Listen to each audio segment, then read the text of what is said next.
柏林，德国的首都。二战时期，它也是全世界关注的中心。希特勒在这里发出征服世界的命令。在他左右开弓并进军非洲的时候，可能未曾想到自己会在柏林和盟军决战。如果喜欢本期视频的话，求观众老爷们点一个小小的赞。这就开始我们本期视频。4月20号是希特勒的生日，在生日晚会结束后，便得到前线战报，东线的防御连续被突破，苏联红军从南北东3个方向杀往柏林。希特勒听完骂了几句脏话，然后就是前线背叛之类的话了。他认为东线的失利是因为前线将士的背叛。次日，希特勒下令给党卫军的菲利克斯·施坦因纳，让他去组织柏林南郊的部队，向科涅夫的乌克兰第1方面军发起反攻。同时，希特勒让柏林地区的一兵一卒全部加入战斗，并说所有按兵不动的指挥官都将在5小时后处决。军官要用自己的脑袋保证把所有人都投入战斗，狗急跳墙了，属于是。这种毫无信仰斗志的指挥方法只会败得更惨。发出命令的第2天，希特勒焦急地等待着施坦因纳反攻的消息。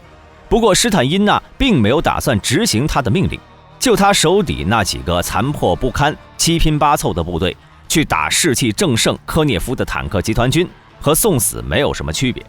希特勒还在等消息，从早上等到晚上，都快望成施坦因纳时了。他得到的只有苏联红军攻势越来越猛的消息。在希特勒生日的时候，科涅夫和朱可夫陆续对柏林发起进攻。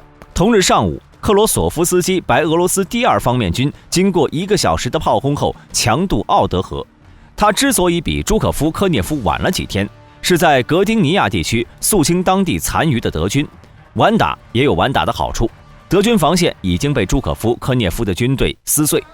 虽然克罗索夫斯基是喝汤的，但也是上好的大补汤，后面说不定还能吃几块好肉。时间来到4月25号，朱可夫的近卫坦克第2集团军和步兵集团军的先头部队和科涅夫的部队会合，他们已经完成了对柏林的包围。城中的德军已经是瓮中之鳖，笼中困兽。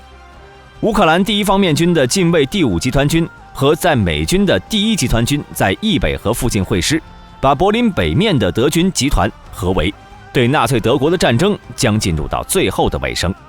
4月26号清晨，苏联空军上千架飞机向柏林投下了上万吨的炸弹和汽油弹，陆地上的上万门大炮也在对柏林进行轰击。在轰炸结束后，苏联红军从4面8方向柏林发起进攻，柏林硝烟四起，坦克飞机的轰鸣声不绝于耳。但柏林城的德军士兵并非草木，比起泽洛高地的毫不逊色。苏联红军的进展十分缓慢，特别是坦克部队，德军都在建筑物里，外面没有一个人，坦克又不能开进房子里，完全没有目标，反而成了反坦克手们的活靶子。苏军步兵们比起坦克部队则要好受一点，经历过斯大林格勒战役的他们知道如何去攻占一个城市，如何去拿下一条街道、一座楼房。朱可夫知道坦克部队受挫后，便下令大部队化整为零，和工兵、步兵一起组成强击小队，一个一个地把德军堡垒拔掉。这的确是一个好方法，坦克部队的损失大大减少，德军反坦克手不敢轻易地去袭击坦克，己方的攻击速度也大大的加快了。越往柏林市中心前进，德军的抵抗越是顽强，城市中的巷战越惨烈，楼房、地下室、地道、排水道都在反复争夺，苏军每前进一步都付出很大的代价。此时的希特勒还在幻想之中，他对守备司令魏德林说，局势会好的，他们的第9集团军和12集团军会一起回到柏林，那时候就要向苏军发起反攻。元首不知道的是，他的第9集团军已经被苏军包围了。在易北河的第12集团军虽然拼命地向柏林进攻，但是受到美军牵制和苏军阻击，到半路就再也跑不动了。希特勒不知道这些，并非是前线没有消息，而是不少将领已经不再坚决执行他的命令了。是个正常人都能看得出来，纳粹已经没有回旋的余地了，再负隅顽抗只能死无全尸。27号，希特勒才得到事情的真相，魏德林向他提出从柏林突围的计划，不少将领支持魏德林的建议，这个计划也是很有可能实现的。但是希特勒已经意志消沉，他知道奇迹不会出现了，帝国将不复存在。他拒绝了魏德林，拒绝离开柏林。他说，我决心留在柏林，但我将不亲自参加战斗，因为那样我可能会受伤，然后被俄军生擒。我不会给敌人任何机会来将我碎尸万段。此时的他已经命令在死后将自己的尸体火化。28号面色铁青的希特勒已经能在总理府的地下室听见德军坦克的轰鸣声。朱可夫的第1方面军和近卫第8集团军逼近柏林蒂尔花园区，这是德军最后的堡垒。德国众多的政府首脑机关都在这里，党卫军的精锐也在这里。